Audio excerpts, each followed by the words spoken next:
Good morning. I'm not confused. I am supposed to be here this morning, but I'll be back tonight. If I bore you this morning, hopefully it'll be better this evening. So thank you so much for letting me be here. It is always a privilege to have the opportunity to speak before you here, and I thank you so much for giving me that opportunity today. Tracy is not with me. Yesterday was her birthday, and her birthday wish was not to be around me, so that's why she didn't come with me. But if you have a chance, wish her a happy birthday. And serious note, she wasn't feeling well, so she stayed home. She didn't want to spread it to anybody up here. But she is doing good. We're all doing a lot better. I do want to say from the bottom of our hearts that we appreciate the cards and the calls and the texts and the all kinds of gratitude, not only for the appreciation of dealing with some health issues, but also my Uncle Roger passed away, and he was very close to me when I was growing up, and it was not an easy funeral to preside over. So, and I've had a lot of thoughts from a lot of the brethren here, and I thank you very much for just thinking of me during a not so difficult time. One of the things I keep saying over and over again, I don't know what I'll do without my brethren. I really don't, because there's been way too many occasions when I've really wanted to rely on family, and my brethren has excelled above all, and I thank you for that. So I love you guys, and I greatly appreciate you guys for all the times you helped me in good and bad. But today I want to talk about our attitude towards God.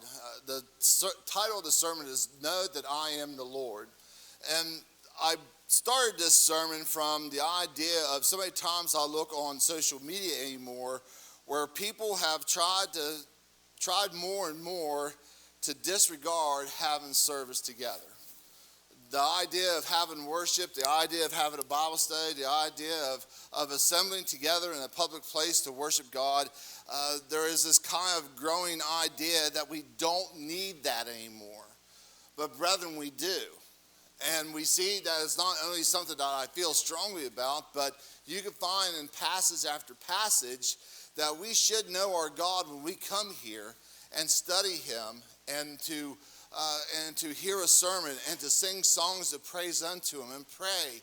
And tonight our sermon's going to be about that prayer and how important prayer is.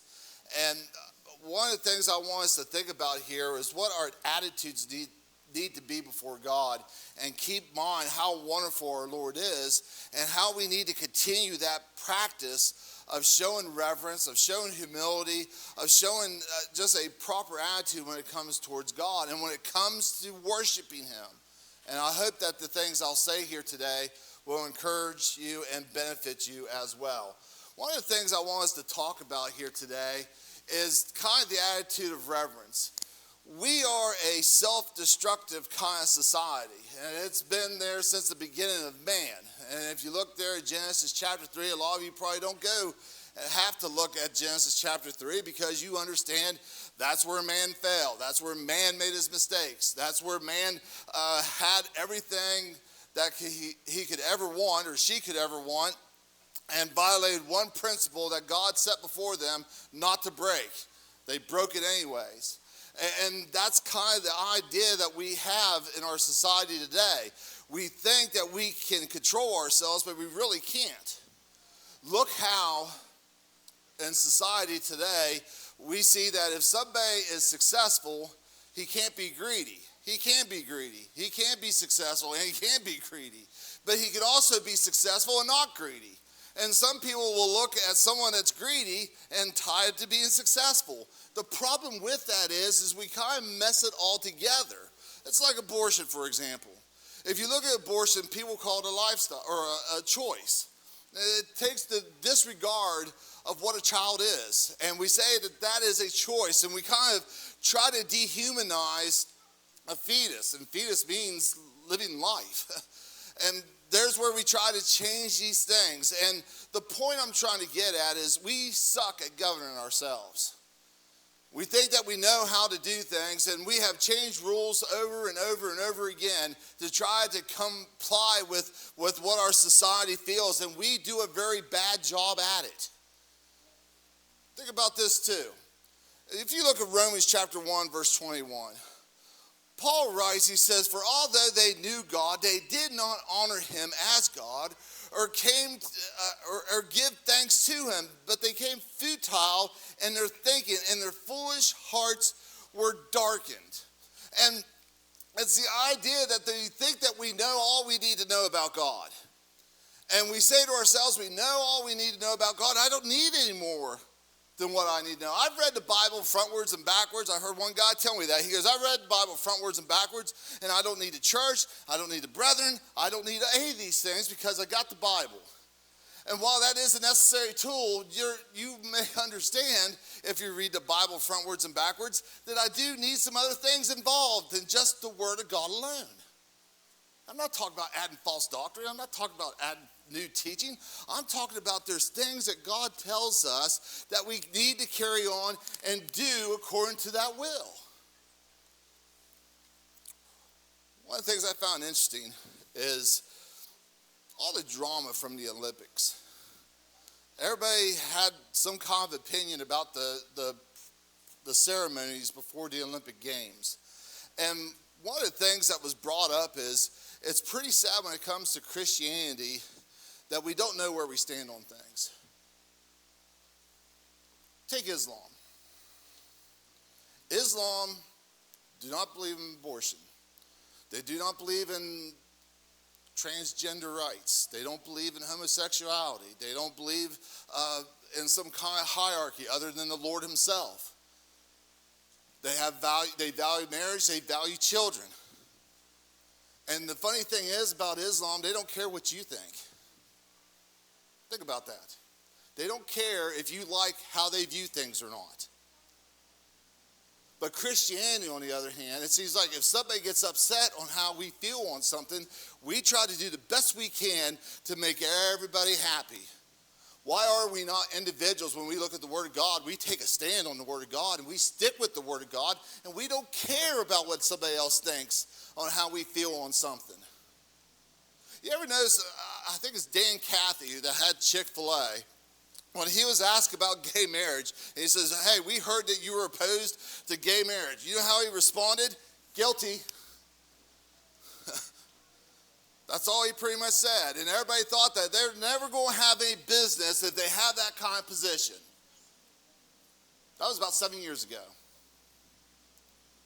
And here's the thing. He didn't care what other people thought. And that's the thing. If we want to be pleasing before the eyes of God, we're going to focus on God, and we're not going to focus on anything else around us. It's like my dog Max. Max, I get so mad at him. I told this story. Max, I get so mad at him because he gets all the catering to the world for my wife. And when I want that same exact catering, I don't get it.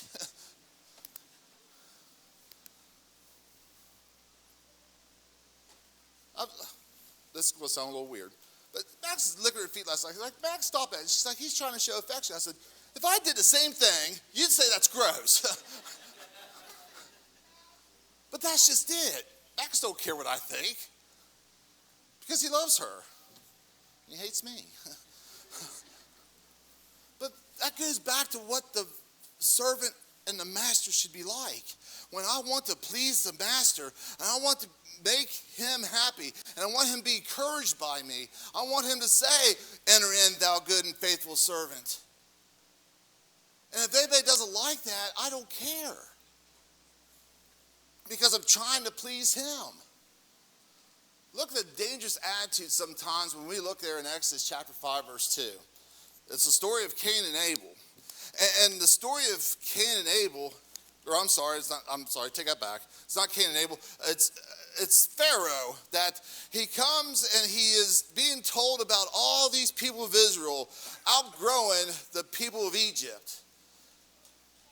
And he says, how am I going to take care of them? He says, well, these are individuals that follow the Lord. And he says, who is the Lord that I should obey his voice and let Israel go? I do not know the Lord, and moreover, I will not let Israel go. We become so wrapped up in ourselves And we talked about this in our Bible study this morning. We get so wrapped up in ourselves, we don't ask ourselves if we should do these things. When it comes to our sports, we say to ourselves, we try to do, how can I have my cake and eat it too? When it comes to our jobs, we say to ourselves, how can I have my cake and eat it too? Peyton, he is trying to find a job or a job on the side. I said, people can't tell you that you can't go to church. That's one of the biggest misconceptions I see in the workforce today, where there's this demand for you to be there on Sundays. They can't legally do that to you. But we see that if we say no, then we're not going to get this job. So we compromise. And we get to a point we do not know God.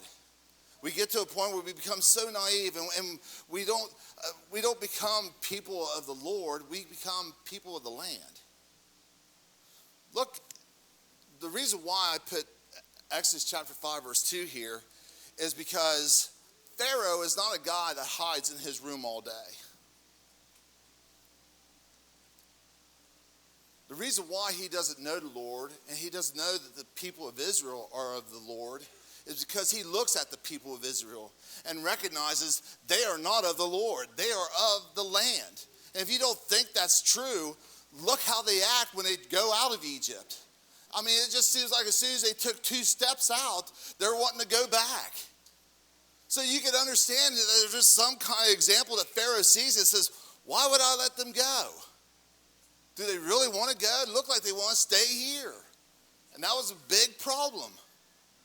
But that's why I want us to think about here, though, brethren, is how do you represent yourself as a child of God? How do you represent yourself when you go to school and you show them that you're a child of God? How well do you represent yourself in front of your family, in front of your friends, in front of your co-workers, in front of your boss, in front of anybody? Do you show that you're a God-fearing individual? One time, Peyton was playing soccer, and they needed a coach. And I said, I'll coach the team. I said, there's only one condition. I'm not playing on Wednesday nights, and I'm not playing on Sundays either. And they was very adamant, oh, yes, no problem, no problem, no problem. Well, it became a problem because the playoffs came. And they called me and said, hey, we are playing your championship game at 7 o'clock. I said, no, you're not. Because, no, you got to be there. I said, well, that team could be there. My team won't.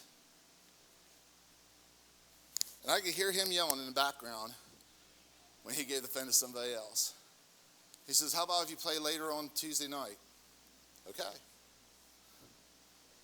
It's just we don't carry these kind of dangerous attitudes where we will fall for anything.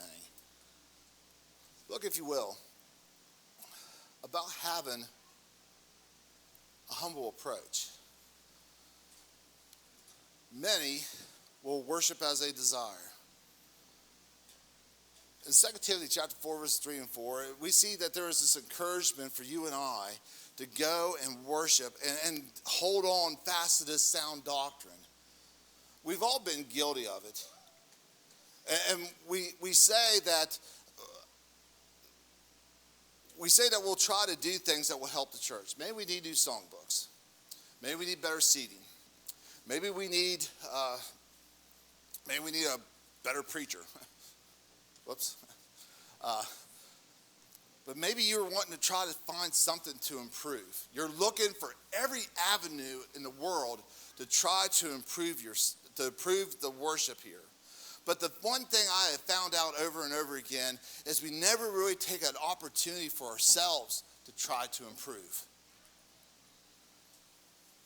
A young lady, I had a college church down in Huntington, West Virginia, near Marshall.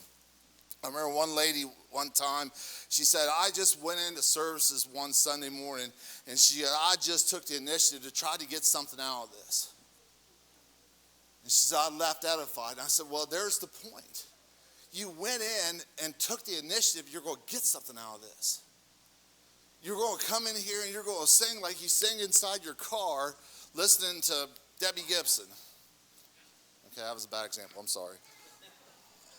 But look how you sing in your car compared to you singing here. Or think about when we talk about public and private prayer, how do you pray when you come before an audience and pray? When you partake of the Lord's Supper, what is the attitude that you take when you come and partake of the Lord's Supper? What is the attitude when it comes to listen to a sermon? What is the attitude to prepare and to have a class or have a Bible study? What is the attitudes about these things? Sometimes there's individuals that think that the only thing we could do for a Bible study for young children is give them a page to color, and that's it. Nothing wrong with having a coloring page. But my goodness, can you not teach them anything while they're listening to you? Take this time when we come together to worship, that you bring it. You expect me to come up here in this pulpit. You expect me to give you a sermon that's encouraging and edifying. And if I'm boring, and if my sermon is horrible, you're going to tell me about it, or at least I hope you would. But you're going to tell me that, hey, you need to do better than that. And if I keep on doing that, you're not going to want me back. And you shouldn't. Nobody shouldn't stand up in this pulpit and just put his face in the Bible and read sermons and anybody got any questions? And there's the invitation. So if you don't expect that from your preacher, why shouldn't the preacher expect that from you? To come and get something. To come and get built up. To come and be edified. We have to have our wisdom and our preferences above his. There's a billboard outside of Vienna. If you go to Vienna going towards the mall, there's a sign up there that says BFF. And usually that means best friends forever, but this wasn't the case. BFF on this billboard meant Botox, filler, and facials. And it was trying to encourage that in order for someone to look beautiful, someone to look attractive, they need to have this. And the sad thing is that these things are harmful. They've been proven harmful. And they don't really give a lot of benefit for a long period of time. And my point is that we all have this idea that my way is the best way. And it's because we've been told so often that we can have it our way. And Burger King and Subway, no matter where we go now, we see that people tend to our needs. And if they don't tend to our needs, we try to let them tend to our needs. And we even do this with the church. Many times I've seen churches break up, not really over doctrine matters, but it's over been a preacher, or it's over been some kind of study that they've had. It's been things that have had nothing really to do with Scripture. It had a lot to do with opinion. When you go have a business meeting, when you go sit down with brethren, ask ourselves, what does the Lord want? Just like Jehoshaphat, when it came to that battle, that sermon I gave a couple months ago, when he was supposed to go to that battle, he says, what does God want? Let's inquire of the Lord first. You know, beauty is such a sad thing that's described today because it's impossible and it's dangerous. And it's not real beauty. And it's the same way with our religion. We say that we're coming here to worship God, and we're going to pray to God, and we're going to listen to a sermon that was for God. But is it? We need to attempt to set our terms of our relationship with God. Look at Genesis chapter 4, verse 3 through 8. That's my Cain and Abel story. And the thing is, you see that there was one guy that God really liked, and there was one guy that God didn't care much for. And it had to do with sacrifice. And you see that there was a preference over that. And you see that this upset Cain. to a point where he takes out his brother. Have you ever thought about how the reason why he takes out his brother is maybe there's a feeling there that if he's not there anymore, then I will be accepted? The thought of murder, his own brother, was going to have this idea that God may be pleasing to me now because he's not there anymore, and I'm all he has left. And that's where we're at sometimes. We think that if somebody else is doing better than us, then we're going to kind of nitpick and we're going to try to tear them down so they won't do it anymore. And then we're like, oh, it's up to me to do this. One guy that described Cain and Abel, he talked about Cain and Abel being like two cities. And he says there's two cities that's set before God. One's trying to offer a sacrifice acceptable and becomes pleasing and is loved because of what this city is willing to offer. But the other city is set before man, and it's focused on itself and its desires. And when it finds out that it's not acceptable by God, it destroys the other city. Instead of trying to do the right thing, we just eliminate the individual that is doing the right thing. Instead of taking this kind of humble approach and say, what will we do to build ourselves up? What will we do to encourage and edify one another? What will you do when you leave here today? To not only improve on yourself as a child of God, but what can you bring to the table to build one another up? Because man demands that God serves his purpose. We have this idea that God is here for us. We treat him like the genie of the lamp, Aladdin's genie. We treat him like Alfred the butler from Batman. We think that he is tend to our needs, tend to our cares, and God should be like that. He needs to take care of me. If you look there in Malachi chapter 3, verses 13 and 14, it says that he says, your words have been hard against me, says the Lord, but you say, how have we spoken against you? And you have said it is vain to serve God. What is the profit of keeping his charge, of walking as in mourning before the Lord of hosts? What he's telling us is, what is his mindset? How is it when he comes in here? You, as chosen children of God, are given a great reward.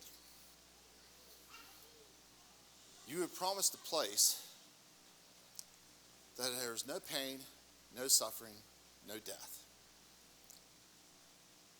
A great place. And that place lasts forever. You think that'd be something to be happy about? And if it is, then why is it that so many Christians today look like that they're kicking the can, moping around, like the world is just a miserable place to live in? Why is it that when we have this great promise and God reminds us to have this great joy because he is here with us, why do we look like we're so glum and so depressed? And we think that we can't have any fun. We think that we are just stiff-necked, and we think that we can't do anything. And we got this mentality that it's not fun being a Christian. We think that we're Billy Joel. I'd rather laugh with the sinners and cry with the saints because the sinners are much more fun. And that's the mentality we carry, because the only way we can have fun is if we do the wrong things. That's not true.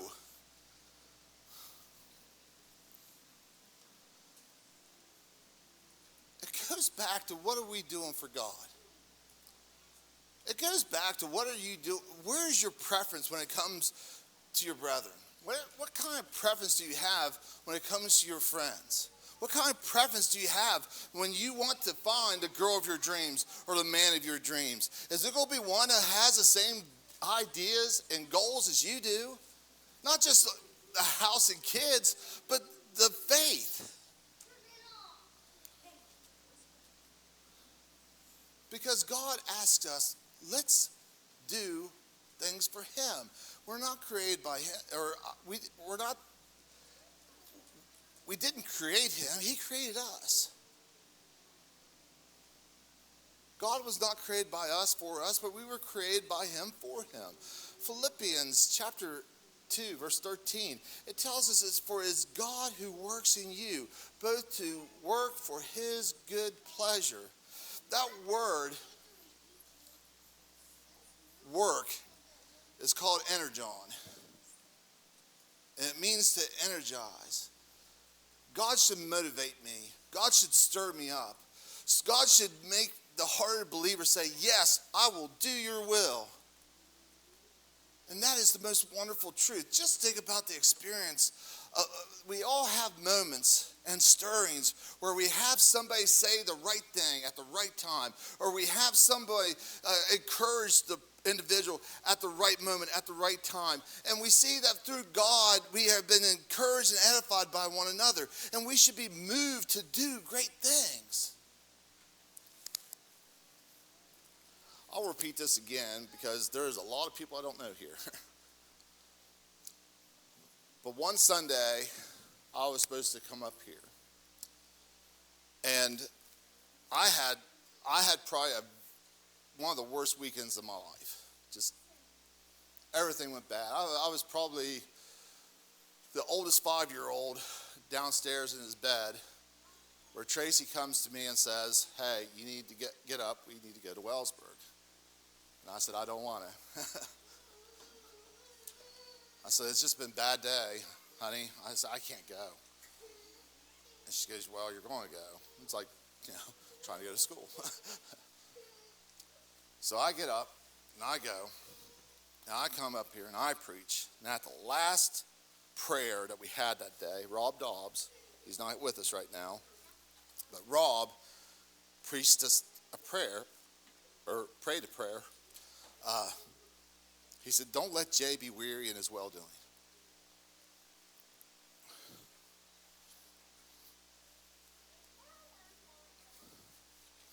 You would think many times I told that story I'd be a little bit more composed, but I can remember after that prayer was prayed, Tracy came up to me and said, aren't you glad you came up?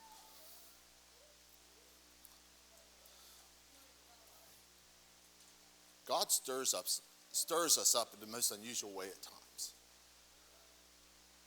And brethren, everybody needs that. There's not an individual in this audience here today who says, well, I'm an exception to that rule. You are not an exception to that rule. You need stirred up. You need encouraged. You need edified, because the world is out there and they're trying to do the best they can to bring you down. To bring you down to their level. And your brethren should be there and say, no, we're not going to let that happen to you. Take this kind of humble approach to understand that God is there to stir us up, to energize us, and to guide us. Let's put our confidence in him. Let God control what is only his to control. Suffering is going to happen. And it's because God's will needs to be done. It's hard for us to fathom some of the things that's happened. And we ask ourselves, how in the world am I going to get through this? How am I going to get through that? John chapter 15, verses 4 and 5. Jesus tells us, he goes, abide in me and I in you, as a branch cannot bear fruit of itself, except it abide in the vine. No more can ye, except abide in me. I am the vine, you are the branches. He that abideth in me, and I in him, the same bringeth forth much fruit, for without me you can do nothing. James Gershon, I was listening to Cornerstone Church of Christ on the way up here today, and he tells us, he goes, if we don't have a love for God, what do we have? What is the point of praying? What is the point of even being here if we don't have this love for God? Or better yet, not even recognize that God does have love for us. There's no point in praying. There's no point in partaking of the Lord's Supper. There's no point in doing anything here this morning if we don't realize that God does love us. So, let's not worry and fret over matters we have no ability to control.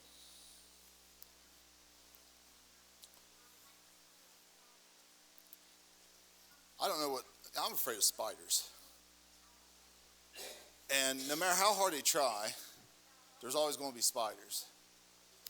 Maybe you're afraid of snakes. I'm afraid of snakes too. But no matter how hard you try, not unless you go to Ireland, there's always going to be snakes. I remember as a kid, I was so worried about killer bees. That's kind of ridiculous now. Quicksand was another. Well, I mean, you saw the Westerns, guys. Come on, don't make me look that stupid up here. Those Westerns, there's always somebody in quicksand, he dies. But think about this, though. There's always going to be these things. And we get so wrapped up and worried about avoiding these situations. We get so worried about dealing with these problems that we focus so much on trying to avoid it that we don't really focus on what we gain if we die. Remember, Apostle Paul says to live is Christ, to die is gain. Paul, he says, I was betwixt between that. And the reason being is because the greater reward is heaven.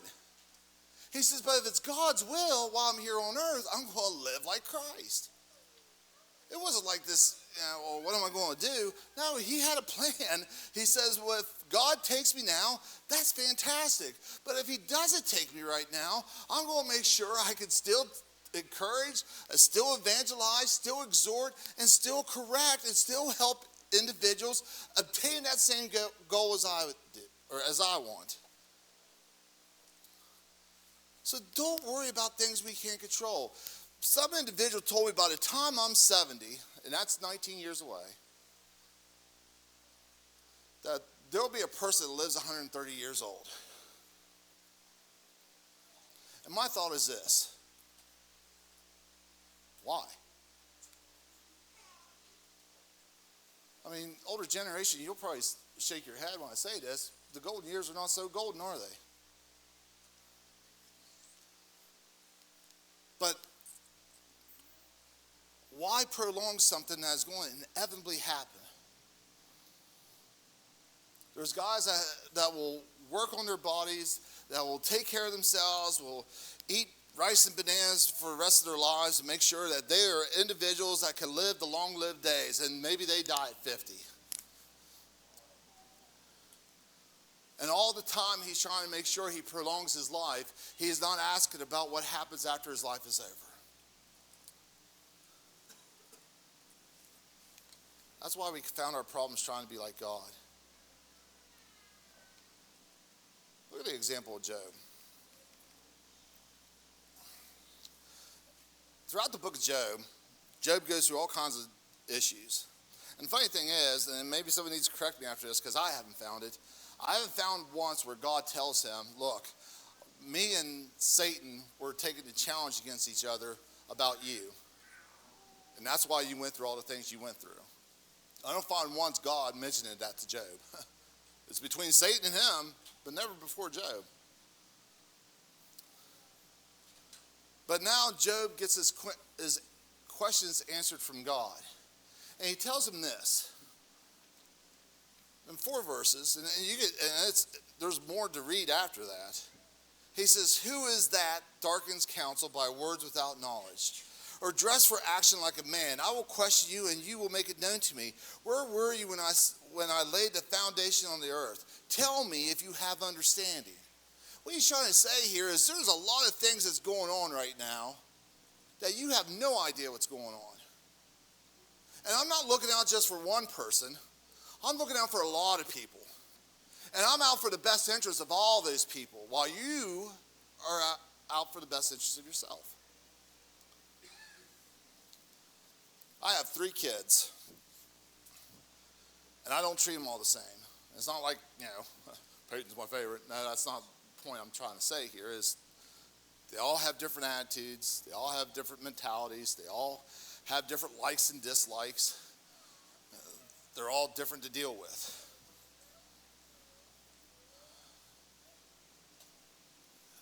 And they all been challenges. I mean, there's no bad ending to this. It's just, it's not easy being a parent. And I have 3 of them. There's probably people here who have more than 3 kids. Maybe. But that just gives you kind of a small concept of what God's like. He's not looking out just for your children. He's looking out for you. He's looking out for your husband or wife. He's looking out for your grandparents, your parents. He's looking out for your friends, your neighbors, your coworkers. He's looking out for the good guy. He's looking out for the bad guy. He's looking out for the one that you want to cling to. He's looking out for the guy that you want to push far away. He is looking out for everybody. And while he is doing this, he's also trying to control the world. He's making sure that the animals are taken care of. He's making sure that everything goes through that kind of course. He controls the weather. If we think that he has given light, you must understand that he has done a lot more than just giving us light. He's in control of all of this. And he's trying to do it to where it's not total chaos that we lose everyone in the process.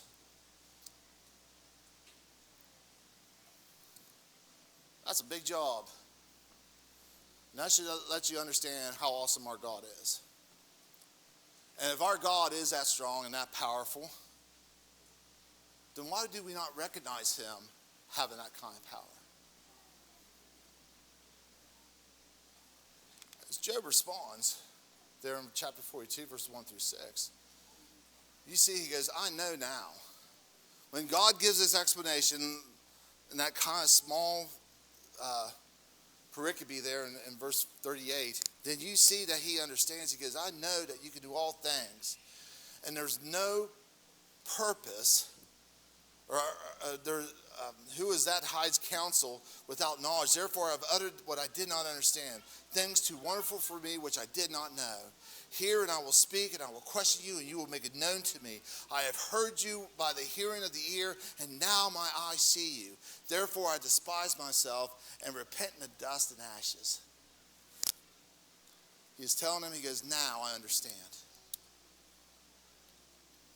And instead of being frustrated and aggravated, I come closer to you now. I want to be nearer to you now. And when I have a question, I'm not going to ask my friends because his friends gave him bad advice. Now I'm going to come to you. So, with that being said, what will draw you closer to God? Quit trying to run the universe which is not ours to run. Will you be willing to submit to him today? We have an opportunity right now that we take every time the doors are open. If someone here wants to take the next step and humbly submit themselves to Christ, there's a couple processes we do. One of them is through repentance. Jesus will remind us often throughout his Gospels the importance of repenting, because if we don't, we will all likewise perish. And he gives one example in particular. He talks about where individuals had tragic endings to their lives. And Jesus says, if you think that's bad, if you're not willing to change, it's going to be even worse for you. So if there's someone here that needs to make that change, we have an opportunity to do that right now. If someone needs to be baptized into Christ, remember what Peter tells us. It's not the putting away of the filth of the flesh. It's a good conscience towards God. And he tells us that that baptism also now saves us. And we have that opportunity to do that here this morning. Maybe you need to pray about something. This is kind of a J thing. But usually I offer an invitation if someone needs to pray about something that they're struggling with. Maybe there's something going on with your job, something going on with yourself, something going on with your family, whatever the case may be. We have an opportunity that we can come together and we can pray about things that we're dealing with, that we don't know where to go but to God. And that's available for you here right now as well. So if you need to respond, won't you come while we stand, while we sing.